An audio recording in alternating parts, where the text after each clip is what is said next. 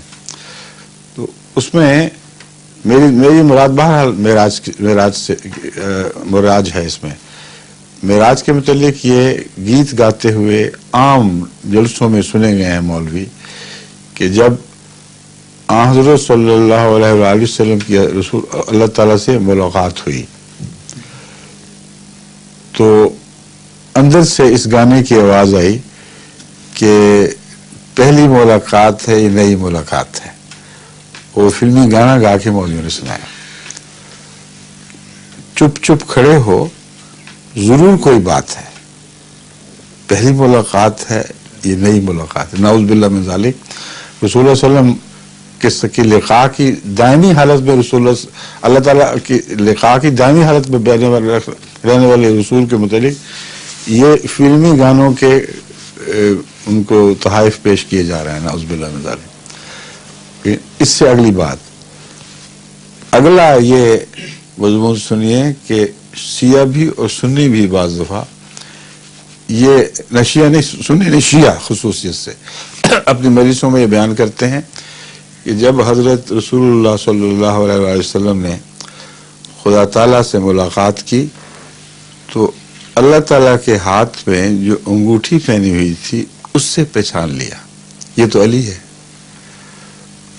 انہوں نے کہا ہیں علی تم یہاں؟ انہوں نے کہا ہاں تم نے پہچانا ہی نہیں، میں تو ہمیشہ سے یہی ہوں اور وہاں بھی ہوں اور میں ہی ہوں جو جس نے تمہیں اپنے ملاقات کے لیے بلایا. یہ حضرت علی تھے. ایسے لغو قصے ان کی کوئی تک نہیں، کوئی انتہا نہیں، جو چاہیں ٹمک ٹوئیاں مارتے پھریں. یہ سب کچھ اسلام کی تھیلی میں اکٹھا ہو گیا. صرف توحید خالص پہ اعتراض ہے ان کو کہ وہ وہاں نہیں رہنی چاہیے، اور اس پہ توحید خالص کو بھی اعتراض ہوگا کہ ایسی تھیلی میں نہیں شامل رہنا چاہیے اس کو. مگر بہرحال میں آپ کو مثالیں دے رہا ہوں. آپ کہتے ہیں شرک عیسائیوں سے اجازت کیوں دے دی گئی؟ تو پھر تو شادیاں بند ہو جائیں. اگر شرک کے معنی کو ملحوظ رکھتے ہوئے شادیاں بند ہوں، جبکہ عقیدہ، بنیادی عقیدے میں جو کتاب کا عقیدہ ہے اس میں شرک کی نفی ہو، یہی صورت ہے نا جو آپ کہہ رہے ہیں، تو سب سے بڑا اطلاق اس کا قرآن کریم پر ہوگا اور مسلمانوں پر ہوگا. کیونکہ سب سے زیادہ قطعیت کے ساتھ قرآن کریم نے توحید کا اعلان فرمایا ہے، اور بکثرت اسلام کی طرف منسوب ہونے والے شرک کی اس قسم کی تعلیمات میں ملوث ہیں. اس سے بھی زیادہ تماشے موجود ہیں. اولیاء کے متعلق کس طرح جا کے روحوں کی تھیلی چھینی واپس، اور جبرائیل نے شکایت کی کہ اے خدا آج تو میری تھیلی میں سے روح نکال کے لے گیا ہے فلاں بزرگ.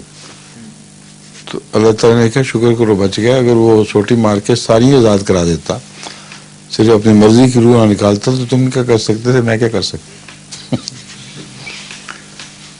بچت ہو گئی. یہ عقائد ان کی اولیاء کی کتابوں میں لکھے ہوئے ہیں. ان کو پڑھ کے بچے یا نوجوان یا مولوی جو پڑھتے ہیں مدرسوں میں وہ ولایت کے تصور باندھتے ہیں. تو جن کی ولایت میں شرک داخل ہو جائے اس سے زیادہ شرک اور کیا ہو سکتا ہے کھلا کھلا. لیکن اگر ان سب سے شادیوں کی ممانعت آپ کروا دیں اس لیے کہ قرآن کریم نے شرک کے خلاف آواز اٹھائی ہے، تو یہ نسلیں بغیر شادی کے مر جائیں. کسی کی شادی کہیں نہیں ہو سکتی. لیکن آپ نے کیا کروانا، مولوی کر چکے ہیں پہلے ہی، وہ ایک دوسرے کی شادیاں بند کر چکے ہیں.